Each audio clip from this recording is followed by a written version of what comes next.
Bonjour et bienvenue dans Le Bruit des Pages, le podcast qui vous parle de lecture sans fioriture. Salut Marine, comment ça va? J'espère que ce début d'été se passe bien. Salut Catherine, écoute, ça va plutôt bien, mais pour être honnête, je peux te dire que j'ai compté les jours jusqu'aux vacances, mais ça y est, j'y suis enfin. Ah, il était temps. Oui. Alors les vacances, c'est le moment idéal pour se poser avec un bon livre. Et là, à chacun sa préférence, un roman qu'on attendait de lire depuis longtemps, un livre pour se changer les idées, un essai dans lequel on se plongerait à la faveur de l'été, de la chiclite pour moi. Bref, tout est possible. Exactement, mais ça peut aussi être l'occasion de revoir ces classiques avant la rentrée. Alors on s'est dit qu'on pouvait vous donner un petit coup de main, et aujourd'hui, on vous propose donc d'évoquer Les Trois Mousquetaires d'Alexandre Dumas, 1984 de George Orwell, Bonjour Tristesse de Françoise Sagan, et l'adaptation BD d'Autant en emporte le vent de Margaret Mitchell sous le titre Gone with the Wind de Pierre Alary.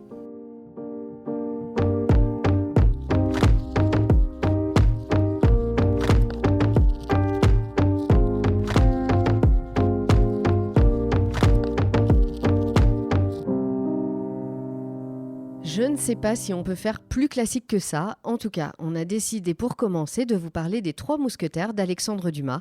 Avec le film qui est sorti il y a quelques mois, on ne pouvait pas y couper. Si vous ne l'avez pas déjà dans votre bibliothèque, vous le trouverez sous toutes les versions possibles et imaginables en poche et en brochet. Nous, on l'a lu chez Folio Classique pour toi Marine et dans une version collector chez GF Flammarion pour moi. Aux trois gentilshommes mousquetaires, Athos, Porthos et Aramis, toujours prêts à en découdre avec les gardes du cardinal de Richelieu, s'associe le jeune gascon d'Artagnan, fraîchement débarqué de sa province, avec pour ambition de servir le roi Louis XIII. En lutte contre la duplicité et l'intrigue politique, les quatre compagnons trouveront en face d'eux une jeune Anglaise démoniaque et très belle, Milady, la redoutable espionne du cardinal. D'Artagnan seul échappe à ses agents, mais rapportera-t-il à temps à la reine de France, Anne d'Autriche, les ferrets qu'elle a remis à son amant, le duc de Buckingham? Marine, t'as vu le film ? Évidemment, je me suis précipitée dessus à sa sortie. Et d'ailleurs, c'est le fait de voir l'adaptation au cinéma qui m'a donné envie de relire ce roman que j'avais vraiment dévoré quand j'étais lycéenne. Eh ben, exactement pareil pour moi. Je l'avais lu ado et mon copain voulait le relire pendant l'hiver. Donc, je lui avais offert à Noël, d'où la version collector. Et du coup, quand le film est sorti, je lui ai complètement mis la pression pour qu'il finisse le livre et que moi, je puisse enfin le commencer. Ah oui, je comprends. À la même époque, en plus, moi, je me rappelle, j'avais lu Le Collier de la Reine et franchement, c'était génial. Je me demande si aujourd'hui encore, tu vois, ça reste pas mon Dumas préféré. Ah, moi, perso, c'était La Reine Margot. C'est celui-là qui m'avait tellement marqué. Je l'avais lu aussi, pareil, même époque. Je sais pas, je devais être au lycée, je pense. Ou collège. Non, au collège, j'étais jeune quand même. Bon, bref, à cette époque-là, dans les années 90, disons. Et quand le film était sorti aussi, je crois. Et franchement, mais moi, ça m'a tellement marqué. Je l'avais adoré. Et pour moi, c'est celui-là le meilleur Dumas. Tu vois, moi, le truc, c'est que justement, tu parlais du film. Je me rappelle, on avait la cassette chez mes parents. Et en fait, ils voulaient pas que je le voie. Parce qu'ils disaient que c'était beaucoup trop violent et que j'étais beaucoup trop petite pour voir ce genre de truc. Et donc, je n'ai jamais vu ou lu La Reine Margot. Mais bon, je me rattraperai. Ouais, et c'est vrai que c'est quand même très violent. Ah bon, ça va. Je veux dire, il y a quand même un petit massacre au milieu. Ouais, voilà, c'est ça. On se doute qu'à un moment donné, il y a un peu de sang, quoi. Voilà, c'est ça. Alors c'est vrai que le Dumas, j'en garde un souvenir où avec des dialogues pleins de verve, très vifs, avec des répliques cinglantes, beaucoup d'humour et surtout plein de rebondissements. Eh bien, en relisant Les Trois Mousquetaires, j'ai vraiment retrouvé ce plaisir savoureux de se replonger dans un livre et d'en apprécier chaque mot, de côtoyer ces personnages et d'en faire des compagnons du quotidien un petit peu. Surtout que c'est vraiment un pavé, donc on a l'impression d'être avec D'Artagnan, Athos, Porthos et Aramis pendant un bon bout de temps et on les quitte quand même avec un petit pincement au cœur. Ah complètement. C'est vrai que ce roman, c'est un gros morceau, il faut le dire, mais franchement, moi, j'ai pas vu passer les 800 pages. Bon, déjà, j'aime beaucoup la langue employée par Dumas. Il y a un côté rétro qui nous aide encore plus, je trouve, à plonger dans l'histoire parce que vraiment, c'est hyper... alors au début, c'est un petit peu difficile peut-être à suivre, à rentrer dedans, mais alors une fois que tu es rentré dedans, je trouve que cette langue, elle aide. Ouais, elle te met encore plus dans l'ambiance. Ouais. Tu le disais, les mots, les expressions, on se régale, quoi. Ah, complètement. Ouais. Et puis, Alexandre Dumas a un vrai don pour nous entraîner dans son histoire et on se délecte autant des rebondissements de l'histoire. Vont-ils réussir à ramener les ferrets de la reine à temps que des frasques des mousquetaires parce que, il faut le dire, ils font quand même que des conneries. Ils sont complètement puérils, immatures, égoïstes. on adore, quoi. Bah ouais, moi aussi, c'est vrai. Alors après, on va pas se mentir, moi j'ai trouvé qu'il y avait quelques longueurs, parce qu'il faut pas oublier que Dumas, comme beaucoup d'auteurs, il n'était pas le seul, mais était payé à la ligne et ne faisait pas durer le plaisir pour rien. Mais malgré tout, moi je me suis complètement laissée embarquer sans difficulté dans cette aventure de cap et d'épée. Moi, franchement, j'ai trouvé que c'était pas si long que ça. Même, Non, pas je vois long, de quoi mais tu veux dire, les longueurs et tout, mais franchement, ça moi, passe. ça passe, quoi. Non, ça passe, mais tu les Il tire repères un pas peu quand trop même. à la ligne, quand même. Ouais. Il fait pas du Victor Hugo, tu vois. Non, mais Il bon, met pas 100 pages à nous oui, décrire c'est la sûr. bataille de Non, Waterloo. c'est pas tant des descriptions, mais bon, tu sens par moment que bon, Oui. ça aurait pu aller un peu plus vite, quoi. Mais d'ailleurs, je sais pas si t'as remarqué, mais chaque chapitre fait à peu près le même nombre de pages. Ah ouais, non, Et j'avais pas fait gaffe. Je pense que c'était fait exprès. Ah, peut-être, certainement même. Ouais, Oui, parce c'est sûr. qu'il publiait à la calibré. page, Ouais. au chapitre, j'imagine. Oui, c'était ça, oui, c'était un peu sous forme de pas de magazine, Ouais, mais tu vois, de feuilleton. De feuilleton. Voilà, Ouais, exactement. Ouais. Et du coup, je pense que c'était calibré, en effet. Ouais. Il faisait genre 10 pages par 10 pages. C'est ça. Et, Ouais, et à chaque certainement. fois, c'était un chapitre. Ouais. Je me suis rendu compte de ça, je trouvais ça assez marrant parce que Moi, j'aime du bien, coup, c'est moi. facile. Oui, c'est Tu facile. sais, pour ta lecture, t'es là Ouais. genre, ouais, c'est bon, j'avance de chapitre en chapitre. Tu sais exactement le temps qu'il te faut pour chaque chapitre. Voilà, nickel. c'est ça.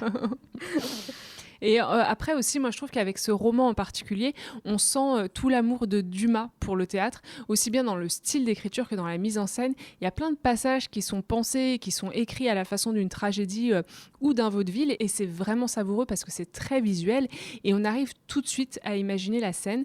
Moi je trouve que c'est vraiment le point fort de Dumas. Oui, bah complètement. Pour moi, les Trois Mousquetaires, c'est vraiment très romanesque. Et tu le dis, Dumas excelle dans les récits de rebondissements, de duels et intrigues de cour, les facéties des personnages. On n'a vraiment pas le temps de s'ennuyer. Et je pense que c'est aussi une des raisons pour lesquelles ce roman a eu un tel succès à travers les âges. Oui, tout à fait. Et aussi, moi, j'ai adoré détester Milady et ses machinations. Il y a certains passages où j'ai vraiment ri aussi parce que, comme tu le disais, on va pas se mentir, nos Trois Mousquetaires, c'est quand même 3 gros boulets. Il y en a pas un pour rattraper l'autre. Il y a un passage en particulier qui est quand même très, très drôle. Et puis, en même temps, on admire... Lequel ? Mais tu sais, c'est quand ils sont chacun dans une auberge. Ah, mais j'adore. C'est excellent. Ah, mais ça, c'est le meilleur passage C'est le du meilleur bouquin. passage. Et d'ailleurs, Ouais. c'est ce que m'a dit aussi JB. Ouais, c'est à peu près au milieu, non ? C'est à peu près au milieu, Ouais. pendant que D'Artagnan essaye d'aller En Angleterre. jusqu'en Angleterre Ouais. et que chacun se fait arrêter au fur et à mesure. Et Exactement. après, on revient sur nos pas et Ouais. on voit ce que chacun fait. Et C'est le meilleur passage. Très très drôle. C'est vraiment très drôle. super. Et c'est là où on se dit bon quand même ils en tiennent une couche. Bon bah, c'est... Ah bah c'est enfin moi je me suis dit donc on a Athos la drama queen oui c'est ça. qui est complètement alcoolo. On a Porthos le gigolo Oui c'est ça. et Aramis la girouette. Ouais. Un jour il veut être prêtre et l'autre jour lendemain, en fait il aime trop le sexe pour ça. Ouais quoi. voilà c'est ça. Ça décrit très très bien, ça résume très bien les 3 personnages. C'est exactement ça. Mais tu peux que les aimer du coup. Bah oui. Et puis d'ailleurs moi c'est vrai que ce qui m'a vraiment touchée, c'est cette amitié indéfectible entre les 4 hommes et la fin elle est quand même super émouvante. Tu verses ta petite larmichette quand même. Hein. Ouais, mais cette amitié à la vie, à la mort, elle est géniale, je suis d'accord. Et puis le personnage de Milady, bah, il est super. Elle est tellement machiavélique, on peut que la détester. Et en même temps, enfin, je sais pas toi, mais moi, j'avais un petit peu envie de l'aimer aussi. Ouais. Parce que c'est vraiment un personnage féminin fort, indépendante. Et bah, ça fait plaisir de voir ce genre de personnage dans un roman de KPDP bah quand oui, même. Oui, c'est clair. Non, mais moi je l'aimais bien quand même. Milady, c'est pour ça que je dis on adore la détester. Mais quoi. oui, c'est et ça. on veut qu'elle soit là. Tout à fait. Et d'ailleurs, ça m'a un peu énervée parce que j'ai lu quelques trucs sur le roman, quelques critiques et tout. Et j'ai lu plusieurs fois cette salope de Milady. Ouais. Et franchement, je trouve qu'elle mérite pas ça. Non, bah non, et je trouve que pas. n'importe quelle femme ne mérite pas ça. On n'aurait pas dit ce salaud de Richelieu. Et bah on le dit pas d'ailleurs. Et on le dit pas de tous les méchants alors que des c'est livres. quand même un gros salaud. Voilà. Hein. Non mais oui, c'est clair. C'est des critiques que moi j'apprécie pas non plus. Et puis alors moi c'est vrai que quand j'ai tourné cette dernière page, j'avais quand même très très très envie de lire la suite. Tu qui m'étonnes. s'appelle 20 ans après. Et celle-ci je l'ai jamais lue pour le coup. Je sais pas pourquoi. Mais Ah, moi non plus. ado je l'ai pas lue. Ouais. Et puis Et je crois qu'il y en a une encore après, Le Comte de Ah ouais. Bragelonne. Je crois que c'est encore. Ah oui, c'est une t'as trilogie raison. en fait. Ouais, c'est vrai ça. Et pareil, je l'ai pas lu non Pas plus. lu. Bon bah tu vois on a encore de la marge. On va les Oui, retrouver. oui. Et puis il y a aussi Le Comte de Monte Cristo quand même qui me tente beaucoup. Et Ah j'ai oui. pas lu non plus. Ah bah alors celui-là, je l'ai lu aussi à la même époque que j'ai lu les autres Dumas. Et c'était vachement bien aussi. Franchement, lis La Reine Margot. Ouais, Pour moi, c'est je commencerai par celui-là qu'il faut lire en premier. Ok. Mais du coup, comme je sens qu'il y a quand même débat sur tous les meilleurs Dumas, bah dites-nous, vous, lequel est votre meilleur Dumas selon vous ? Oui. Autre classique, mais dans un style totalement différent, j'ai choisi pour ma part de lire le roman d'anticipation de George Orwell, 1984. Il existe en poche dans toutes les collections et vous pouvez même le trouver en audiobook. Année 1984 en Océanie. Le passé a été oblitéré et réinventé et les événements les plus récents sont susceptibles d'être modifiés. Winston est lui-même chargé de réécrire les archives qui contredisent le présent et les promesses de Big Brother. Grâce à une technologie de pointe, ce dernier sait tout, voit tout. Liberté et servitude, ignorance et puissance, telles sont les devises du régime de Big Brother. Winston refuse cependant de perdre espoir. Il entame une liaison secrète et hautement dangereuse avec l'insoumise Julia et tous deux vont tenter d'intégrer la Fraternité, une organisation ayant pour but de renverser Big Brother. Mais celui-ci veille. Malheureusement pour moi, ce livre a été un vrai chemin de croix. Oh non. Ouais, j'ai mis énormément de temps à rentrer dans le roman et même s'il fait moins de 500 pages, j'ai quand même eu l'impression de lire un pavé qui n'en finissait pas. Alors je sais pas à quoi c'est dû, peut-être que finalement c'était pas le livre à lire en fin d'année, puisque je l'ai lu en juin. Je pense qu'il faudrait plutôt le lire avec un esprit quand même reposé. Oui, t'étais peut-être un peu trop fatigué pour te plonger dedans, hein. C'est vrai que c'est quand même pas un roman léger et ça demande pas mal de concentration. Finalement, pendant les vacances, c'est peut-être pas mal du coup. Oui, je pense, clairement. Si vous aimez profiter de vos congés pour vous lancer des défis littéraires, c'est le bon moment. Parce que 1984, c'est un roman qui est assez dense. Et je pense que ce qui m'a le plus dérangé, c'est le trop-plein de concepts et de philosophie politique qui prend le pas sur l'histoire. C'est fou parce que moi, j'ai pas du tout eu ce sentiment. Au contraire, pour moi, c'est ça qui est vraiment intéressant dans le roman. Après, j'avoue que je l'ai lu il y a bien longtemps. Donc finalement, c'est aussi les seules choses qui sont un peu restées pour moi. Et puis, c'est quand même un vrai classique de la littérature d'anticipation dystopique. Oui, on a tous entendu parler de 1984, on connaît tous un peu Big Brother, la novlangue et le régime totalitaire inspiré du stalinisme qui régit toute cette société. De ce côté-là, il n'y a pas de surprise et c'est évidemment glaçant. George Orwell dépeint un monde sans liberté où chaque citoyen est contrôlé, observé même chez lui. L'auteur prend le temps, et peut-être d'ailleurs trop, de décrire ce système dans ses moindres rouages. Et c'est peut-être là où le roman en tant que tel, l'histoire est totalement mise de côté. La moindre action, et en plus il y en a peu quand même, est un prétexte de plus pour George Orwell de détailler le régime totalitaire dans lequel évoluent ses personnages, si bien qu'on perd un peu le fil de la narration et que l'histoire n'avance pas.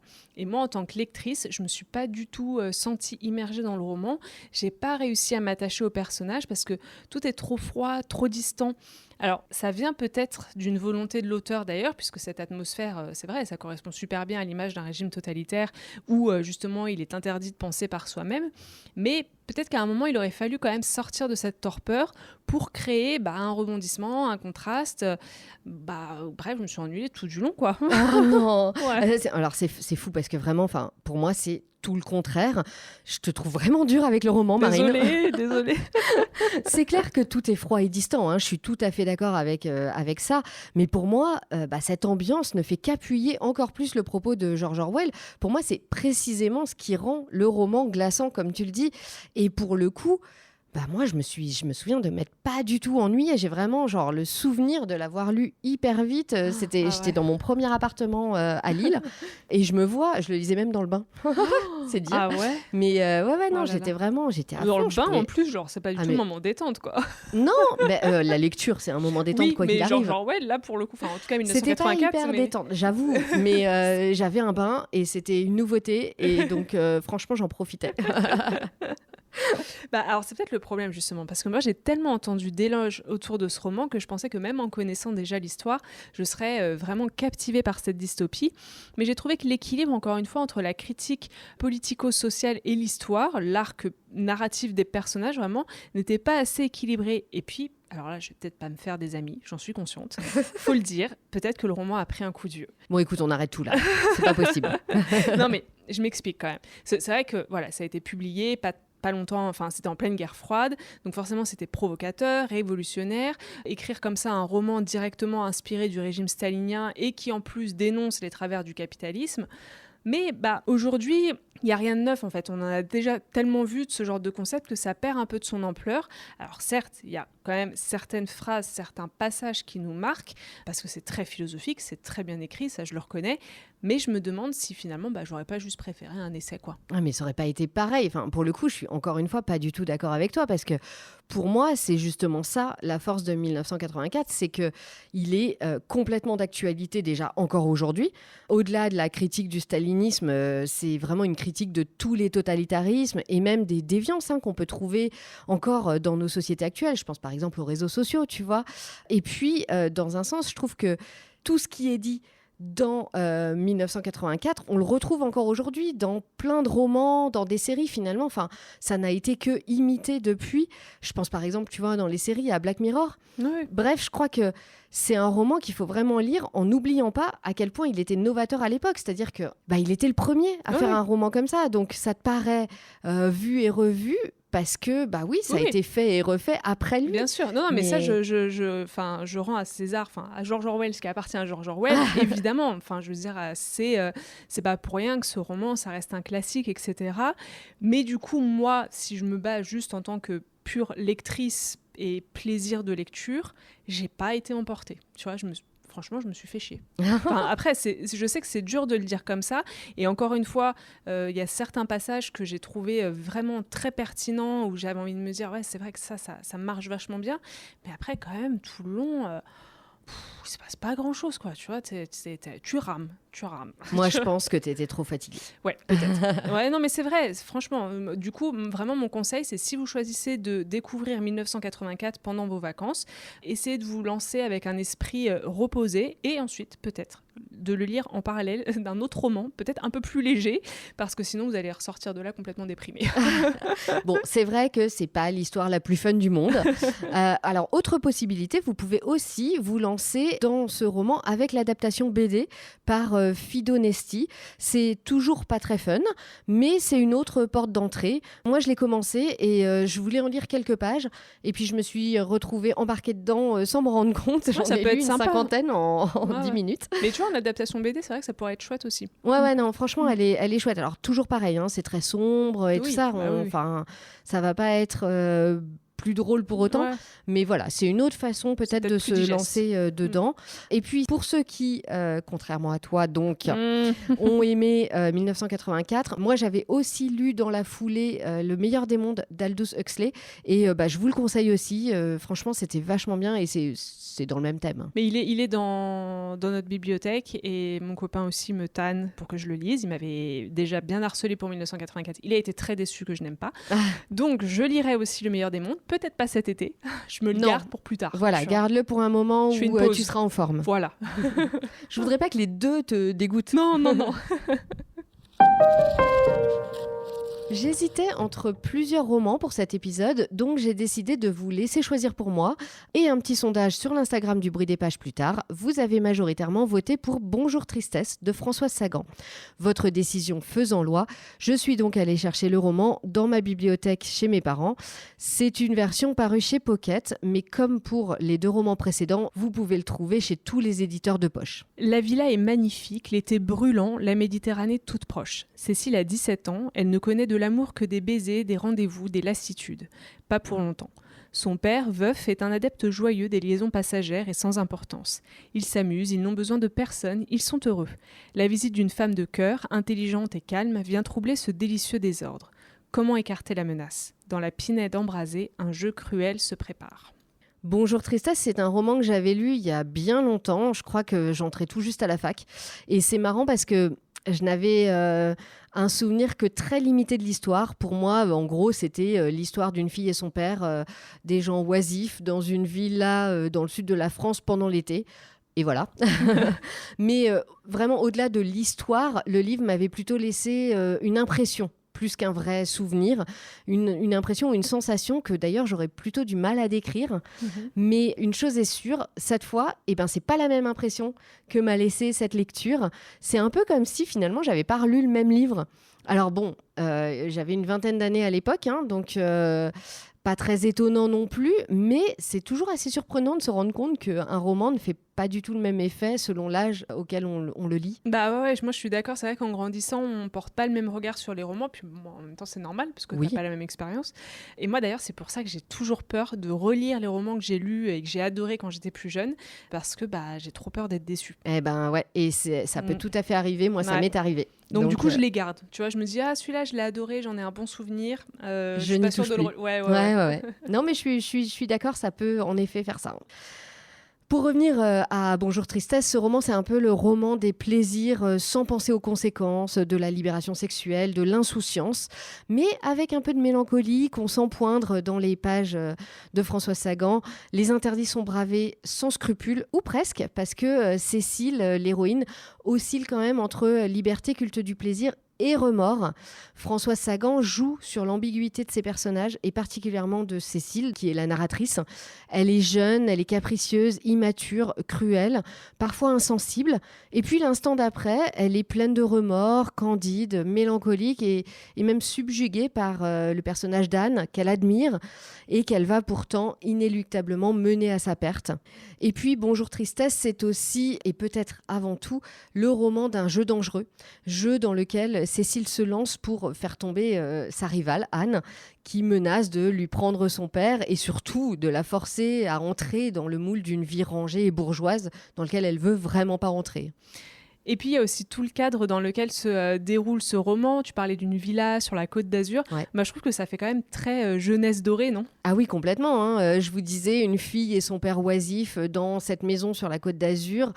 C'est quand même aussi ça que nous décrit Françoise Sagan. Elle nous parle d'une vie mondaine, de plaisirs futiles et d'un père et de sa fille qui ne supportent pas le carcan dans lequel le personnage d'Anne donc essaye de les ramener, ce carcan qui est un peu celui de la société, des bonnes manières, de la morale et des responsabilités.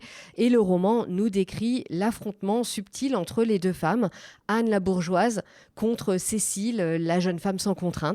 C'est vrai que c'est un thème quand même qui nous semble assez commun aujourd'hui quand on parle comme ça, mais quand on replace le roman dans le contexte de sa sortie, c'était quand même très novateur. Ah oui, complètement. Il faut savoir que Bonjour Tristesse est paru en 1954 et à l'époque, ça a été un vrai scandale. En lisant le roman aujourd'hui, c'est clair, c'est un peu dur à imaginer, mais à l'époque, raconter l'histoire d'une jeune fille dévergondée, disons, ça passait beaucoup moins. Il y a eu une belle polémique autour du livre. Et c'est vrai que Françoise Sagan, elle n'avait que 18 ans à la sortie du livre, donc impossible de ne pas imaginer l'autrice à la place du personnage de Cécile. Et c'est peut-être aussi ça qui a fait le succès et le scandale de ce livre. François Mauriac, qui n'est pas connu pour ses idées très avant-gardistes, a écrit un article à l'époque contre le livre dans le Figaro, et il parlait de Sagan comme de ce charmant petit monstre de 18 ans. Je crois que d'ailleurs, c'est ce genre de critique qui a contribué au succès du livre. Comme quoi. Voilà. D'ailleurs, c'est vrai que c'est un peu une image qu'elle a gardée, celle d'une femme qui brave les interdits, toujours un peu cette image, quoi. Oui, tout à fait. Et qu'est-ce qui t'a le plus plu dans ce roman ? Je trouve que l'une des grandes forces du roman, c'est de véritablement nous plonger dans une ambiance. C'est un roman qui est très court, donc on ne peut pas dire que Françoise Sagan s'étale dans les descriptions. Au contraire, elle est même plutôt adepte des phrases courtes, incisives. Elle va droit au but. Elle ne met pas d'emphase. Et malgré tout, on imagine complètement les personnages, on les visualise. Moi, je les avais sous les yeux. Franchement, je me suis vraiment dessiné des personnages rien qu'en lisant le roman. Et c'est pareil pour les situations. On entend les cigales, on sent l'odeur des pins, le sel de la mer sur la peau. Françoise Sagan a vraiment un don pour rendre ses textes réels. Elle nous décrit avec un grand talent cette ambiguïté, cette opposition même entre ces paysages de la Côte d'Azur en été, la vie glamour et facile de Cécile et son père d'un côté, et de l'autre, le drame qui se noue, les manipulations et la cruauté insouciante de Cécile. C'est vrai que ça donne envie, et puis surtout pour l'été. Ah bah complètement. Le contexte est parfait, quoi. Alors là, il n'y a plus qu'à aller dans le sud et le lire et y être. Voilà. Et pour info, en intro, je vous disais que j'avais hésité avec plusieurs autres romans pour cet épisode. Le deuxième qui a obtenu le plus de votes, c'est La vie devant soi d'Émile Ajar. Et c'est aussi un roman que j'ai lu à la même époque, quand j'étais étudiante, il y a une vingtaine d'années, et qui m'avait laissé un souvenir indélébile. C'est un roman que j'avais adoré. Et il n'est pas impossible que je le relise dans les mois qui viennent. Tu vois, moi, j'ai lu ni l'un ni l'autre et les deux me tentent beaucoup. Et voilà, on pourra toujours se refaire La vie devant soi dans quelques mois. Exactement. Pour finir, il faut dire que l'actu de l'édition nous a bien aidé pour trouver notre BD du mois, puisque le tome 1 de Gone with the Wind de Pierre Alary est paru en avril chez les éditions Rue de Sèvres. C'est l'adaptation en bande dessinée du célèbre roman de Margaret Mitchell, Autant en emporte le vent, et c'est pile dans notre thème sur les œuvres classiques à revoir avant la rentrée. Scarlett O'Hara, jeune fille d'une riche famille d'Atlanta au sud des États-Unis, connaît une vie douce et confortable, menée au rythme de son caractère déterminé et audacieux. Lorsque la guerre de sécession débute en 1861, ses repères s'écroulent et de lourdes responsabilités s'imposent à elle. Au milieu de la destruction et de la mort, Scarlett rêve pourtant d'amour, celui pour Ashley Wilkes, pourtant promis à une autre et qu'elle porte secrètement depuis toujours. L'arrivée de Red Butler, homme sans foi ni loi, aussi immoral que séduisant, rebattra de nouveau les cartes dont la jeune fille dispose pour atteindre le bonheur. Autant on emporte le vent, avant d'être un roman, pour moi c'est un film d'enfance que je regardais tous les étés quand j'étais en vacances chez ma grand-mère pendant la sieste.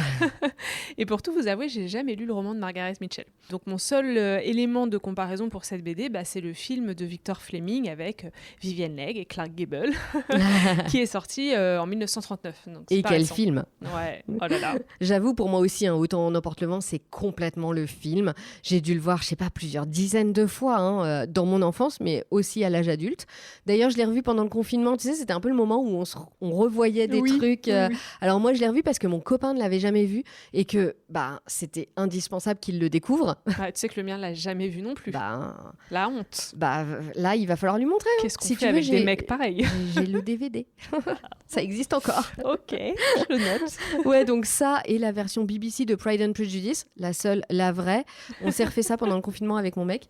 Et j'ai lu le roman quand j'étais au collège, mais j'avoue, je me souviens pas si je suis allée jusqu'au bout. Je suis pas sûre. Donc, il faudra y remédier. C'est vrai que c'est un pavé quand même. C'est un gros pavé. Il est énorme. Déjà, petite précision pour cette BD, parce qu'il s'agit d'une première partie. Le deuxième et dernier tome n'est pas encore sorti et j'ai pas trouvé sa date de publication, donc j'imagine qu'il va falloir être un peu patient. Alors moi, j'ai lu quelque part qu'il avait fallu plus de 2 ans à Pierre Alary pour faire le tome 1 et qu'il faudrait attendre 2025 pour le tome 2. Donc oui, va falloir être patient. Ça va être horrible. Ouais, ça va être dur. Et autre précision, la BD a repris le titre original du roman en anglais, donc Gone with the Wind. Et aussi, c'est la première adaptation en bande dessinée de l'ouvrage, ce que je trouve assez étonnant. C'est vrai.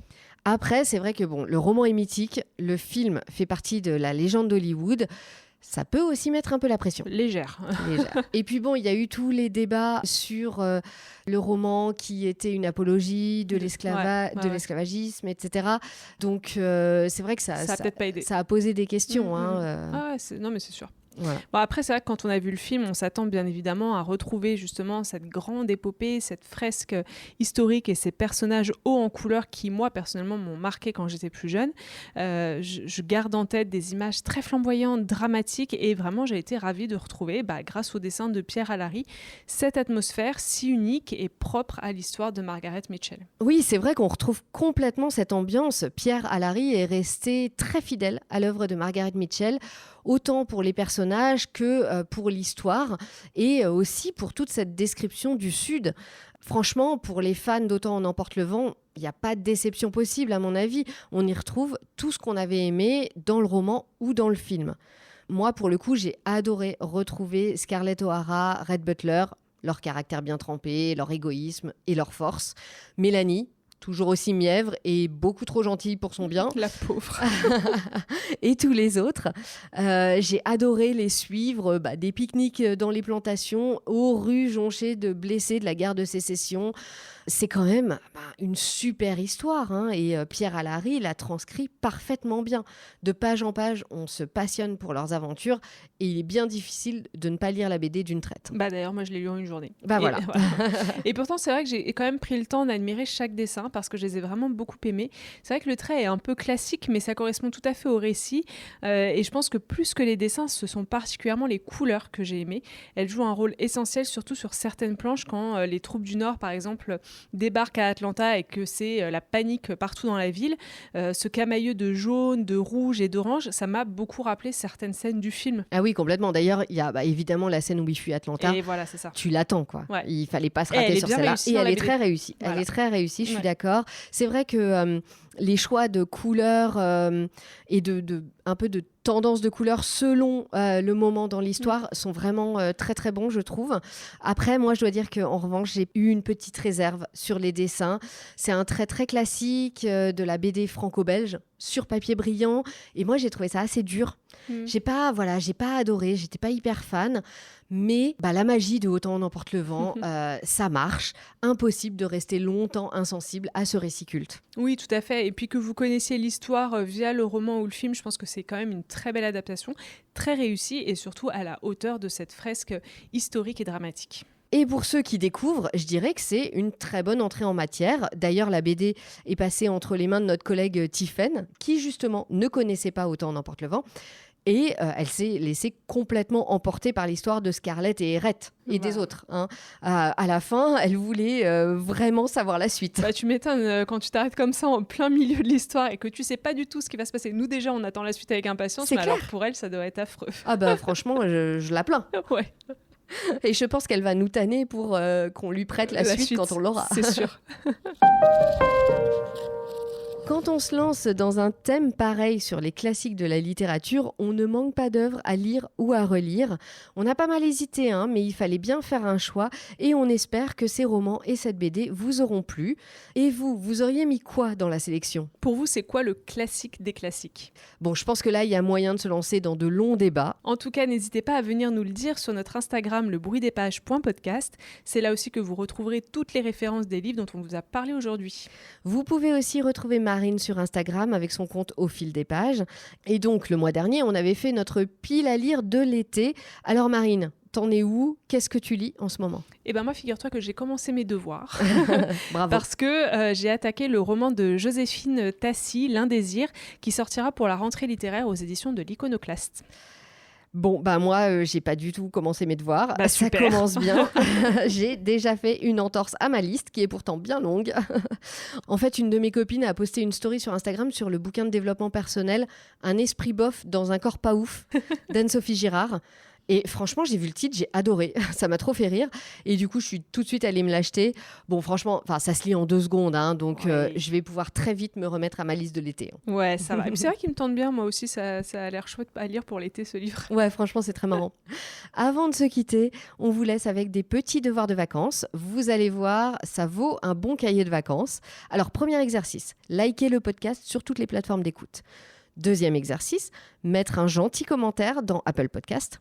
Troisième exercice, parler du bruit des pages à votre voisine de serviette, à votre famille, à vos copains, bref, à tous ceux que vous croiserez pendant vos vacances. Et quatrième exercice, le meilleur, faites-vous plaisir, lisez et surtout profitez bien des vacances. On se retrouve à la rentrée pour faire le point. D'ici là, bon été, bonne lecture et rendez-vous à la prochaine page.